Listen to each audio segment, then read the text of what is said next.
The 1975 AMC Pacer is one of those cars that people instantly recognize, even if they cannot remember its name. It looks different from almost anything else that came out of America in the 1970s. Rounded, wide, and covered in glass from nearly every angle. Because of that design, it earned a nickname that never went away: the Fishbowl car. At first glance, the AMC Pacer often feels like a joke. Something strange, something awkward. But when you look closer, this car tells a much more interesting story. A story about bold ideas, risky decisions, and a moment in American automotive history when manufacturers were unsure what the future would look like. This was not a car designed to blend in. It was designed to challenge expectations. And for a brief moment in the mid-1970s, some people believed it might actually work. Today, the Pacer is remembered mostly as a punchline, a symbol of excess and confusion. But that reputation misses something important. The AMC Pacer was a serious attempt to solve real problems. Problems involving fuel efficiency, interior space, and driver visibility. The execution may have been flawed, but the thinking behind it was more sophisticated than most people realize. So was this car ahead of its time, or simply too strange to succeed? Let's find out. To understand why the AMC Pacer exists, you have to understand the world it was born into. The early 1970s were a turning point for American cars. Fuel prices were rising sharply after the oil embargo. Emissions regulations were tightening every year, and the era of massive, carefree V8-powered cars was beginning to feel uncertain. For American Motors Corporation, the situation was even more serious. AMC was smaller than General Motors, Ford, or Chrysler. It did not have unlimited budgets or dozens of overlapping models. Every new car had to matter. Every design decision carried greater risk.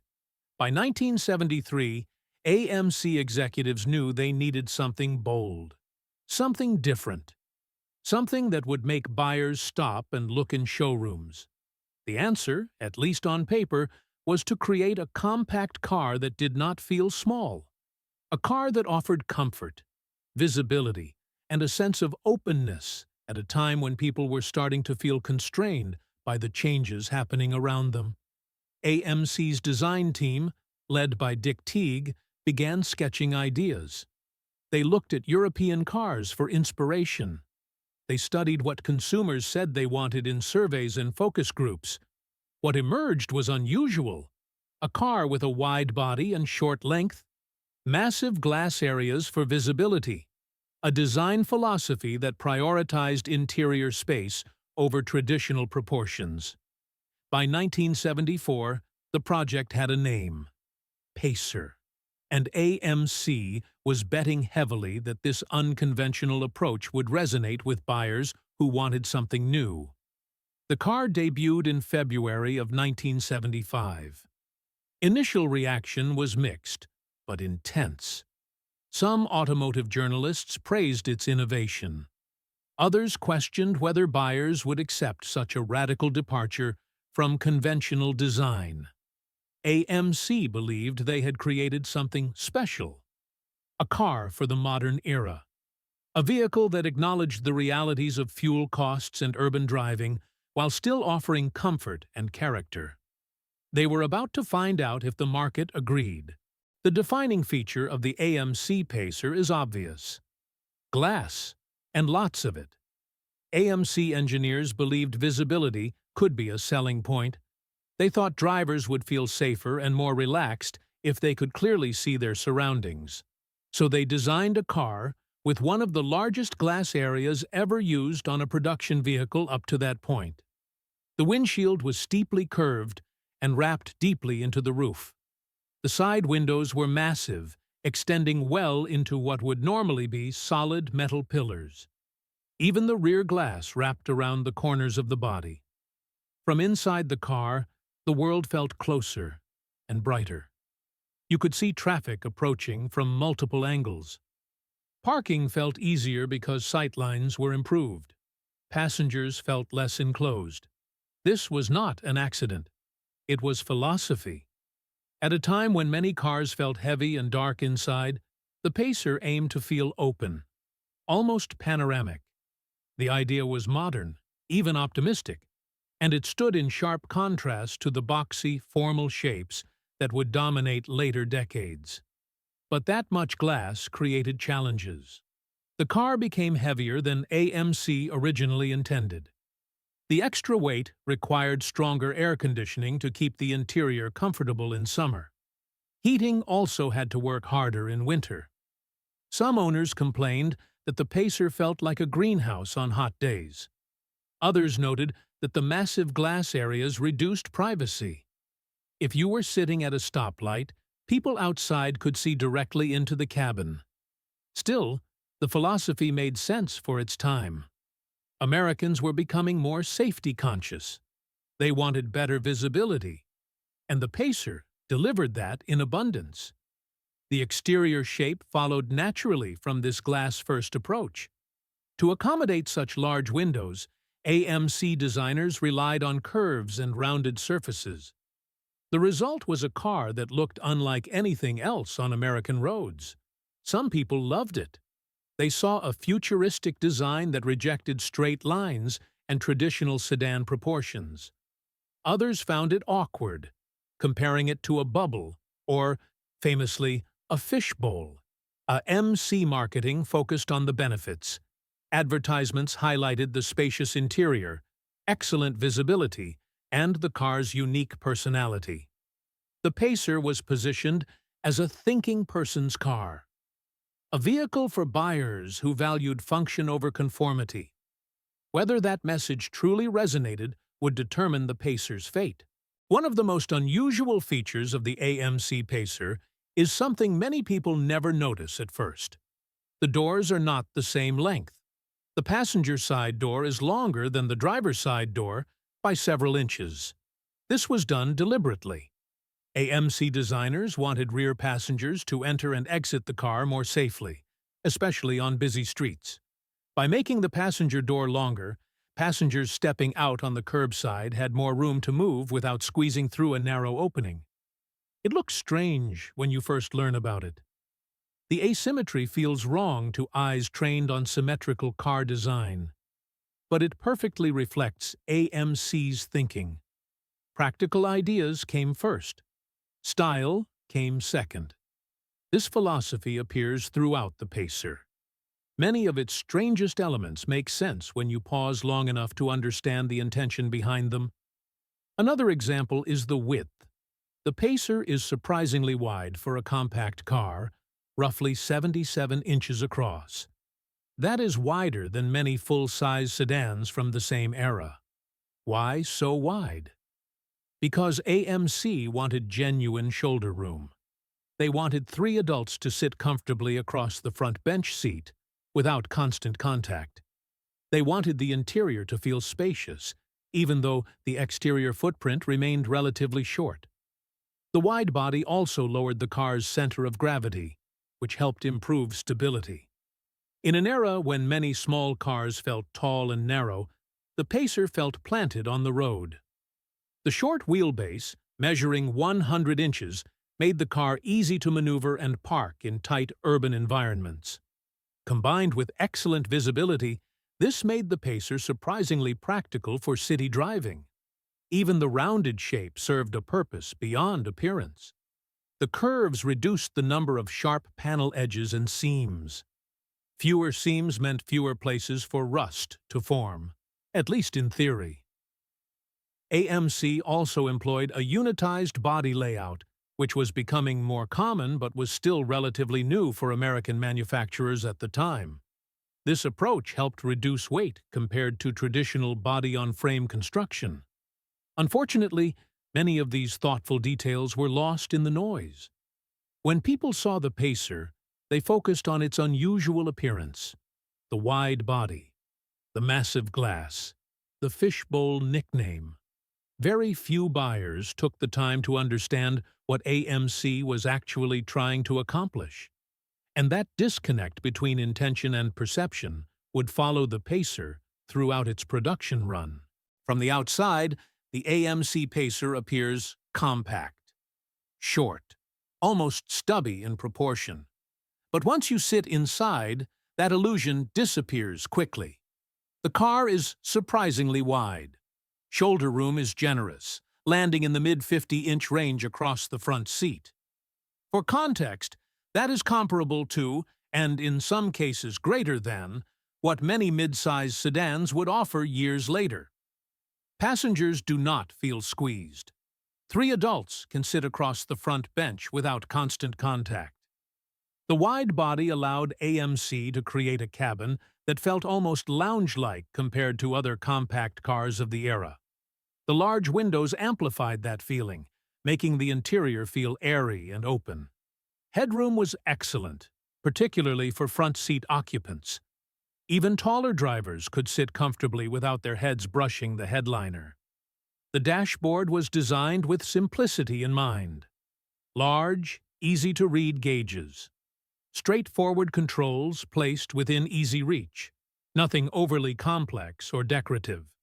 Rear seat space was less impressive. The short wheelbase limited legroom for taller passengers. But for children or average-height adults on shorter trips, the rear seat worked adequately.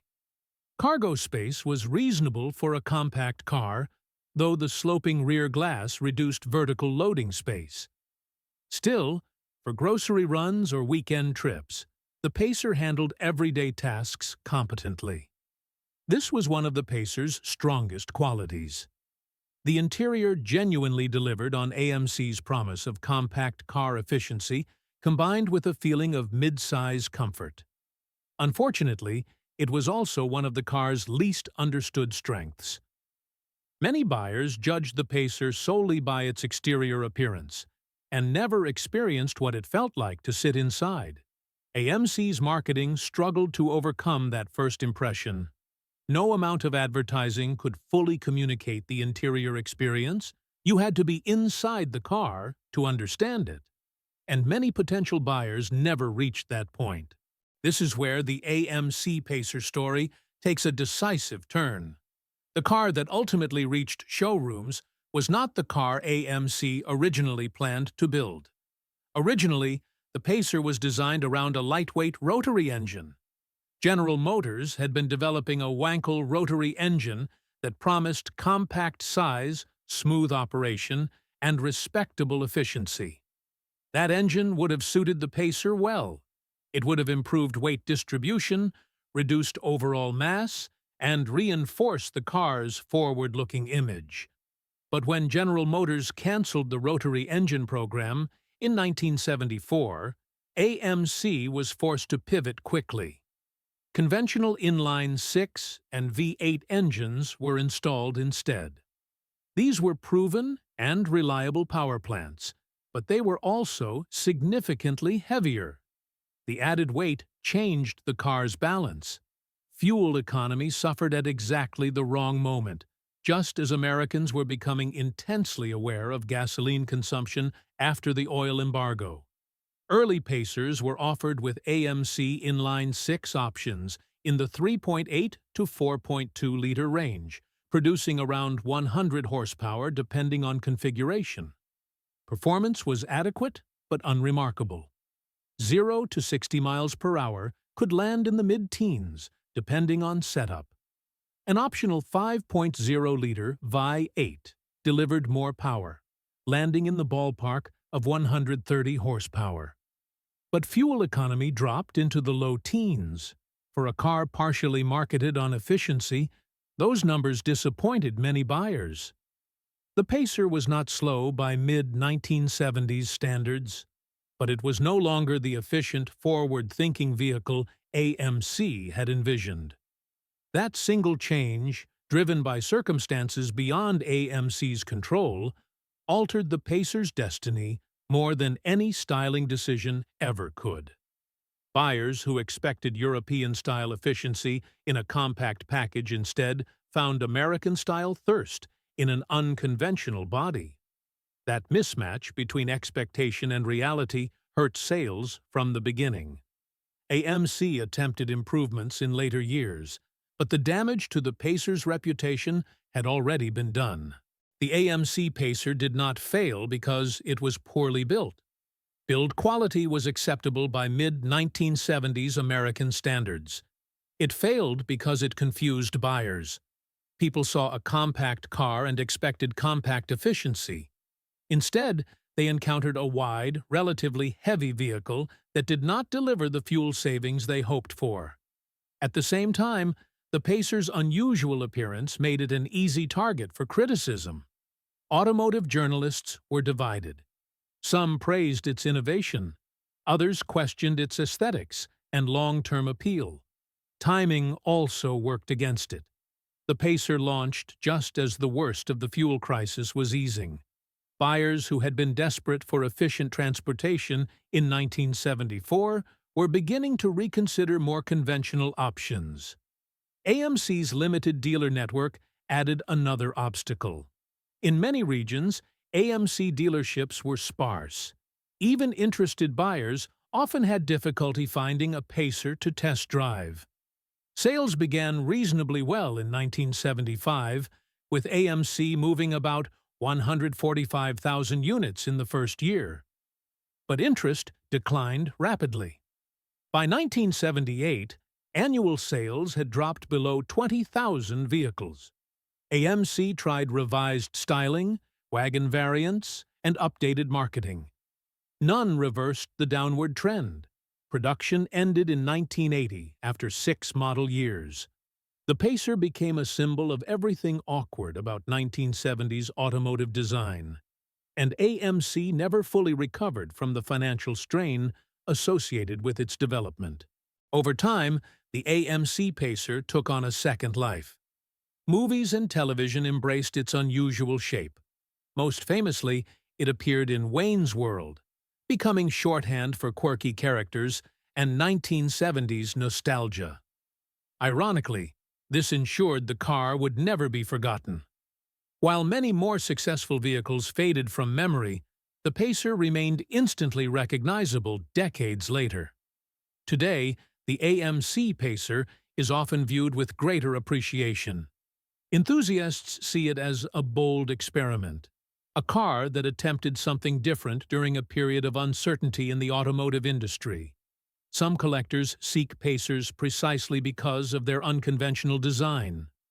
Well-preserved examples appear at car shows, where owners explain the thoughtful details most people overlooked. So, what do you think? Was the 1975 AMC Pacer ahead of its time, or simply too strange to succeed? Share your thoughts in the comments. And if you enjoy exploring forgotten cars and unusual ideas from automotive history, consider subscribing for more stories like this.